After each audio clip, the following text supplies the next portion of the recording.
The two most powerful women in the history of India, Queen Lakshmi Bai, who shaped the mythical culture of heroism among her people, and Indira Gandhi, who promoted economic reform and reignited Indians' national pride. Queen Lakshmi Bai was born in 1828 into a modest family in the state of Jhansi, a northern state in India.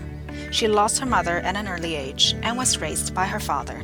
It was her father who taught her to be a strong-minded woman, one who would not be dependent on any man. This was particularly tough in a patriarchal society at the time. Lakshmi Bai learned shooting, fencing, horsemanship, and many other skills that were traditionally considered to be boys' curriculum.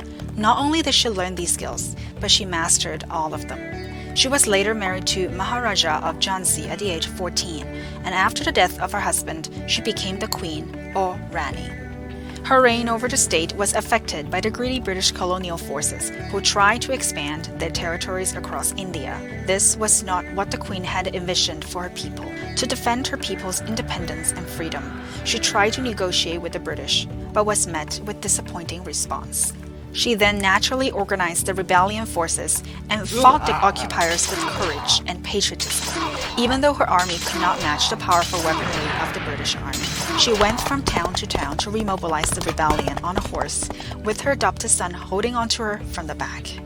In the final battle, as her troops were being slaughtered by the British, she courageously took on the enemy herself and was killed in the battlefield. 90 years after the rebellion she started, India became independent of the British reign.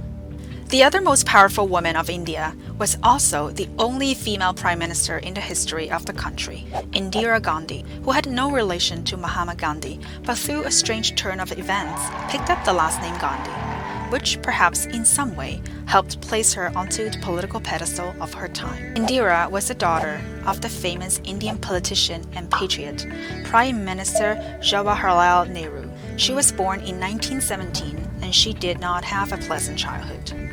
Like Queen Lakshmi Bai, Indira lost her mother when she was quite young, and her father was absent in her life for most of the time.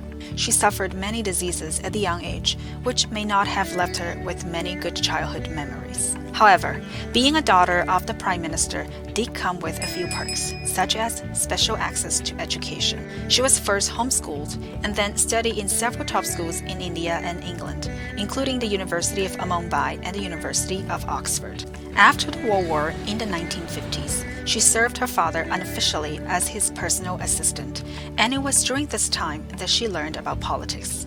After her father's death, she became a member of the Congress and eventually rose to the top and got elected as the first, and to this date, the only female Prime Minister of India. She was the Prime Minister for 3 terms and had become such an influential figure that the famous phrase, "India is Indira and Indira is India," was coined during her leadership.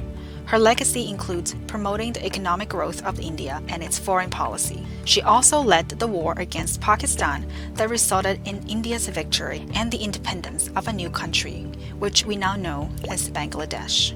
These two women not only fought against what their society has defined for their gender, but also changed the current of history for their people and country. Their achievement and influence dwarf those of many iconic male figures in India, and their stories continue to be an inspiration for young women around the world.